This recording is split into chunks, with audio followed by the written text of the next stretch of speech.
श्री शिवाय नमस्तु भयम। दोस्तों, जैसा कि आप सभी लोग जानते हैं कि 4 जनवरी 2026 यानी रविवार को पड़ रही है माघ महीने की कृष्ण पक्ष प्रतिपदा तिथि, जो बहुत ही खास है।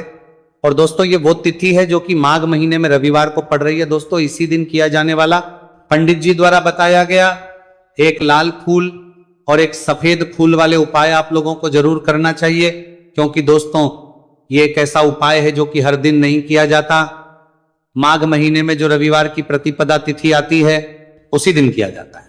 अगर आप लोगों ने इस उपाय को नहीं किया है या किसी कारणवश नहीं कर पाए हो तो इस माघ रविवार प्रतिपदा तिथि के दिन इस उपाय से मत चूकना। दोस्तों देखिए, यह दिन इतना खास होता है, इतना महत्वपूर्ण होता है।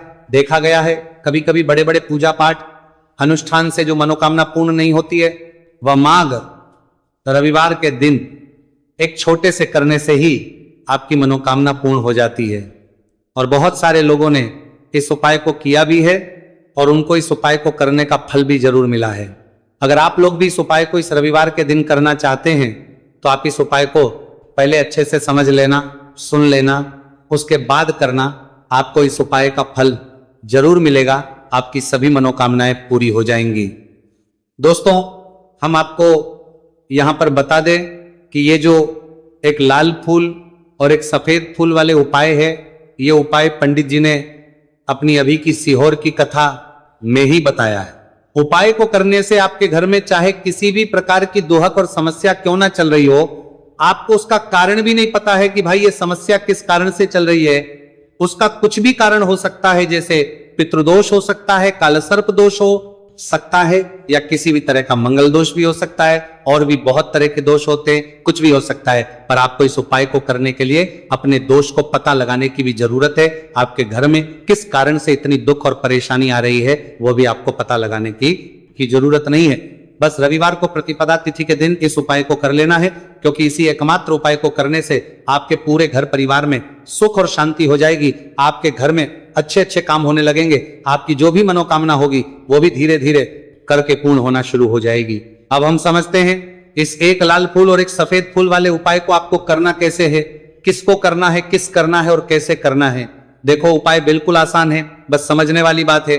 ध्यान से समझिए, उसके बाद ही आप लोग जो है इस उपाय को जरूर कीजिएगा। सबसे पहली चीज हम लोग ये समझते हैं कि इस एक लाल फूल और एक सफेद फूल वाले उपाय को इस आने वाली रविवार प्रतिपदा तिथि के दिन किसको करना है। तो देखिए, इस उपाय को घर के सभी सदस्यों को करने की बिल्कुल भी जरूरत नहीं है। घर में से कोई एक मुख्य बड़ा सदस्य इस उपाय को करेगा तो उस घर परिवार के सभी सदस्यों को इस उपाय को करने का फल मिल जाएगा। पर वो बड़ा सदस्य कौन होगा, कौन व्यक्ति इस उपाय को करेगा, तो यहां पर देखिए हम आपको बता दें, घर की जो बड़ी माताएं बहनें होंगी, घर की बड़ी माताओं बहनों में से कोई भी एक माता बहन इस वाले उपाय को कर सकती है। अपने पूरे घर परिवार के लिए घर में सभी सदस्यों को इस उपाय को करने की जरूरत नहीं है।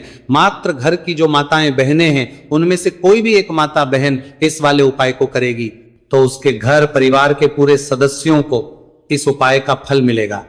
अगर किसी कारणवश माताएं बहनें घर में उपस्थित ना हो या वो इस उपाय को ना कर रही हो, कुछ दिक्कत हो, तो भाई उस जगह पर फिर घर का कोई बड़ा व्यक्ति भी इस उपाय को कर सकता है।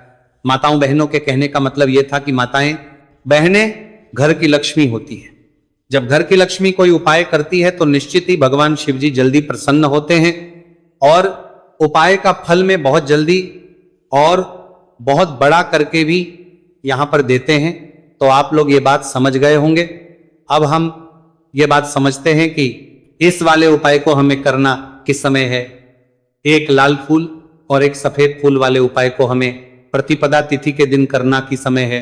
तो देखिए, इस उपाय को करने का जो समय है, सुबह का समय भी है और शाम का समय भी है। अब देखिए, यहां पर हम मुख्य रूप से सुबह का समय नहीं बोलेंगे, क्योंकि देखिए ये जो प्रतिपदा तिथि है, और आप सभी लोग जानते हैं रविवार प्रतिपदा तिथि के दिन का प्रदोष काल का मतलब शाम का जो समय होता है ना, इस दिन भगवान शिव जी का सबसे प्रिय दिन होता है। तो आप लोग इसे एक लाल फूल एक सफेद फूल वाले उपाय को सुबह के समय भी कर सकते हो और शाम के समय प्रदोष काल में भी कर सकते हो। सुबह के समय अगर कर रहे हो तो 10 या फिर 11 बजे तक भी अगर उपाय करोगे तो भी आपको उपाय का फल मिलेगा। वही अगर शाम के समय कर रहे हो तो इस दिन जरूर शाम के समय का ध्यान रखना कि शाम के 6 बजे से लेकर 7 बजे के बीच में अगर आप इस उपाय को कर सकते हो तो बिल्कुल कर लेना, पूरी कोशिश करना। पर अगर किसी कारणवश इस समय के बीच में ना कर पाओ तो रात 8 बजे तक भी अगर आप उपाय को करोगे तो आपको उपाय का फल जरूर मिलेगा। यह बात आपको समझ आ गई कि आप इस उपाय को सुबह और शाम दोनों समय कर सकते हो, मतलब करना आपको एक ही समय है। घर में से किसी एक ही बड़े व्यक्ति को करना है, एक ही बार इस उपाय को करना है, दोनों समय नहीं करना है। आपको जो समय अच्छा लगे आप उस समय पर इस वाले उपाय को कर सकते हैं। तो चलिए जानते हैं इन विशेष उपायों के बारे में। लेकिन उससे पहले जो भी मेरे भाई मेरी प्यारी बहनें आज चैनल पर पहली बार आए हैं या मेरी आवाज आज पहली बार सुन रहे हैं, अगर आप भी महादेव के सच्चे भक्त हैं तो वीडियो को लाइक और चैनल को सब्सक्राइब जरूर कर लें और कमेंट बॉक्स में लिखें हर हर महादेव। देखो अब सबसे पहली बात आती है कि इस उपाय को हमें करना किस लिए है। जैसा कि हमने अभी आपसे बोला कि इस उपाय को करने के बाद आपके जीवन में बहुत सारी खुशियां आएंगी, आपकी मनोकामनाएं पूर्ण होंगी, आपकी धन की समस्या दूर होगी, आपकी पैसों की समस्या दूर होगी। अब देखिए, अगर आप लोग सोच रहे हो कि भाई हमें अपना घर बनाना है पर घर बनाने के लिए पैसा नहीं है, हमें गाड़ी लेना है पर गाड़ी लेने के लिए पैसा नहीं है, हमें जमीन लेना है पर जमीन के लिए पैसों की कमी पड़ रही है, अगर ऐसी ही दिक्कत परेशानी या किसी भी तरह की धन से जुड़ी हुई समस्या या पैसों से जुड़ी हुई समस्या अगर आपके जीवन में चल रही है तो ये उपाय निश्चित ही आपके जीवन में मतलब बहुत सारे मतलब फल ला कर दे सकता है। इसीलिए अगर आपके घर में बहुत ज्यादा मतलब दिक्कत समस्या परेशानी चल रही है, धन से जुड़ी हुई पैसों से जुड़ी हुई धन की बहुत ज्यादा कमी आ रही है, पैसों की आवक नहीं हो रही है, तो भाई आप लोगों को इस वाले उपाय को जरूर करना चाहिए। घर में से किसी एक भी बापे व्यक्ति को अब इस उपाय में करना क्या है वो सबसे पहले हम लोग जान लेते हैं। उपाय की सामग्री हम लोग सबसे पहले जानते हैं कि इस उपाय में किस किस चीज की आवश्यकता पड़ेगी। तो देखिए, उपाय का नाम तो एक लाल फूल और एक सफेद फूल वाला उपाय है, पर इस उपाय में कुल मिलाकर 4 सामग्री हमें लगने वाली, जो कि पंडित जी ने खुद सीहोर वाली कथा में बताया है। और जो हम आपको उपाय बताते हैं वो पंडित जी द्वारा बताए गए होते हैं, अलग से हम कुछ भी नहीं बताते हैं। तो यहां पर हम लोग समझते हैं कि इस उपाय की सामग्री क्या है। तो देखो, उपाय की जो सामग्री है वो 4 सामग्री है, जिसमें से सबसे पहली सामग्री है एक बेलपत्र। देखो बेलपत्र क्या होती है, बेलपत्र जो शिव की शिवलिंग पर चढ़ती है। दूसरी चीज है एक शमीपत्र, शमीप्र शिवलिंग पर ही चढ़ता है। तीसरी चीज है दोस्तों एक लाल फूल, उपाय का नाम है। तो एक यहां पर आपको लाल फूल लेना है। अब ये लाल फूल कौन सा लेना है, देखो शिवलिंग के ऊपर जो लाल फूल चढ़ता हो उनमें से कोई भी एक लाल फूल पसंद कर लेना और वो कहीं से तोड़कर या कहीं से खरीद कर लेकर आना और उस लाल फूल को उपाय में प्रयोग कर लेना। उसके बाद में एक सफेद फूल का विशेष रूप से ध्यान रखना, जो सफेद फूल शिवलिंग पर चढ़ता हो सिर्फ वही सफेद फूल लेकर आना, इसके अलावा कुछ मत लेकर आना, लेकिन केतकी का मत लेना। तो एक एक मात्रा में ही आपको ये चारों सामग्री चाहिए, एक बेलपत्र, एक शमीपत्र, एक लाल फूल और एक सफेद फूल। ये चारों सामग्री आप लोग तैयार करके रख लें। प्रदोष काल में या सुबह के समय जब भी आप इस उपाय को कर रहे हैं, जैसे ही आपके उपाय की सामग्री तैयार हो जाती है तो क्या हम सीधा उपाय को करने के लिए इन चारों सामग्री को मतलब उपाय करने के लिए जा सकते हैं? नहीं, तो यहां पर आपको इस बात का ध्यान रखना है कि हम भगवान शिव जी को प्रसन्न करने के लिए तो जा रहे हैं, हम अपनी मनोकामना को पूर्ण करवाने के लिए तो जा रहे हैं, पर हमें यह दर्शाना बिल्कुल भी नहीं है कि हम सिर्फ अपने फायदे के लिए भगवान शिव जी के मंदिर में आए हैं। इसलिए हम इस उपाय को करने के साथ साथ में भगवान शिव जी की पूजन अर्चना के लिए कुछ सामग्री भी जरूर लेकर जाएंगे। जैसे कि सुबह समय अगर आप उपाय को कर रहे हो, इस एक लाल फूल और एक सफेद फूल वाले उपाय को, तो भाई सुबह के समय आपको एक लोटा जल लेकर जाना है। जो लोग प्रतिदिन शिव जी के मंदिर जाते हैं, पूजन अर्चना करते हैं, जल चढ़ाते हैं, फूल बेल पत्र सब कुछ चढ़ाते हैं, भाई वो अपनी पूजन अर्चना वैसी की वैसी ही करना। बाकी जो सिर्फ उपाय को करने के लिए जा रहा है, जो कुछ भी लेकर नहीं जा रहा है, उसे कम से कम 1 लोटा जल अपने घर से भर कर लेकर जाना, अगर आप उपाय को कर रहे हो, है ना। क्योंकि इस वाले उपाय को आप भगवान शिव जी की पूजन अर्चना करने के बाद ही करना। वहीं अगर बात करें शाम के समय की, अगर कोई व्यक्ति शाम के समय प्रदोष काल में इस वाले उपाय को कर रहा है, तो भाई आपको मात्र 1 घी का दीपक तैयार करना है। यह बात हम हमेशा बोलते हैं, शाम के समय प्रदोष काल में कोई कर रहे हो ना, तो दीपक का विशेष महत्व होता है रविवार प्रतिपदा तिथि। दिन का प्रदोष काल में जो भी व्यक्ति दीपक जलाता है ना भगवान शिव जी के मंदिर में, भाई उसके जीवन से सारी दुख और परेशानियां भी दूर होती है। तो भाई इस दिन दीपक का विशेष रूप से ध्यान रखना आप लोग। अगर आप इस उपाय को शाम के समय प्रदोष काल में कर रहे हो, है ना, ये जो दीपक आप लोगे ये आटे का लोगे, जो आटा आप गूंद दोगे उसके अंदर कुछ भी मत डालना, मात्र साधा आटा लगाकर उसे तैयार कर लेना और एक मीडियम साइज का दीपक तैयार कर लेना। दीपक ना ज्यादा छोटा हो ना ज्यादा बड़ा हो, है ना। उसके बाद में दीपक आपका तैयार हो जाए तो इसके अंदर जो बत्ती रखोगे वो गोल बत्ती रखोगे। देखो गोल बत्ती भी दो तरह की होगी, एक बाजार की और एक घर वाली। तो कोशिश करना अपने घर में जो रुई रखी हुई है उस रुई से आप लोग एक गोल बत्ती अपने ही हाथों से बनाओ। उपाय का फल अच्छा मिलता है, भगवान शिव जी जल्दी प्रसन्न होते हैं। जब हम किसी भी उपाय को अपने हाथों से परिश्रम करके तैयार करते हैं तो आपको उस दीपक के अंदर एक गोल बत्ती रख देनी है। इसके अंदर जो चीज आप लोग डालोगे वो डालोगे शुद्ध देसी गाय का घी। इस बात का विशेष रूप से ध्यान रखना, शुद्ध देसी गाय का घी ही डालना है, तेल वगैरह नहीं। आज के दिन तो मत डालना, रविवार प्रतिपदा तिथि के दिन, क्योंकि भगवान शिव जी का सबसे प्रिय दिन और प्रिय समय पर हम लोग इस वाले उपाय को कर रहे हैं।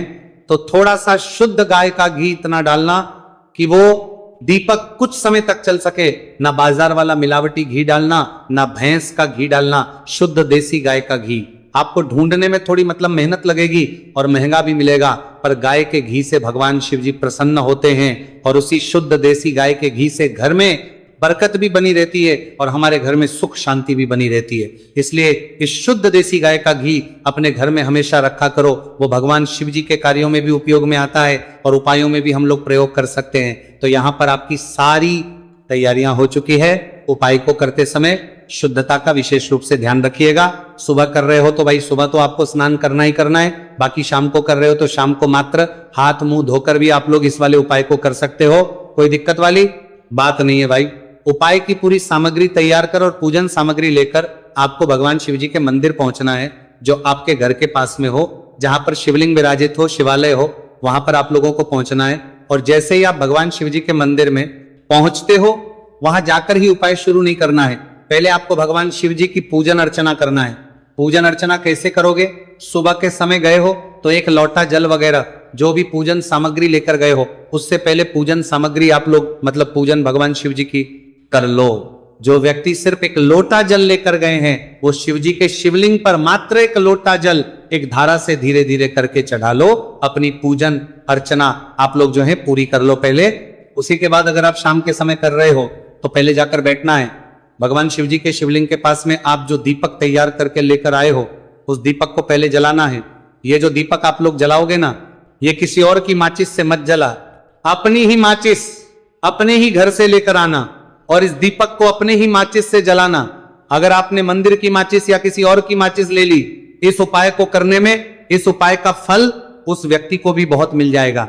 इस बात का ध्यान रखना, अपने घर से अपनी ही माचिस लेकर जाना और इस दीपक को जलाना। दीपक को जलाने के बाद भगवान शिव जी की शिवलिंग के पास में रख देना। शिवलिंग के इतना पास में मत रखना कि शिव जी को आंच लगे, थोड़ी सी दूरी बनाकर ही जो है इस दीपक को शिवलिंग के पास में आप लोग रख दीजिएगा। अब जैसे ही आपकी पूजन अर्चना हो जाती है, भगवान शिव जी के शिवलिंग के सामने या आसपास कहीं पर भी बैठ जाइए उपाय को करने के लिए। और उपाय को करने से पहले आप लोग अपनी वो चारों पूजन सामग्री निकाल लीजिए, उपाय की जो सामग्री है वो निकाल लीजिए और भगवान शिव जी के शिवलिंग के ऊपर एक माता अशोक सुंदरी जी का स्थान देख लीजिए।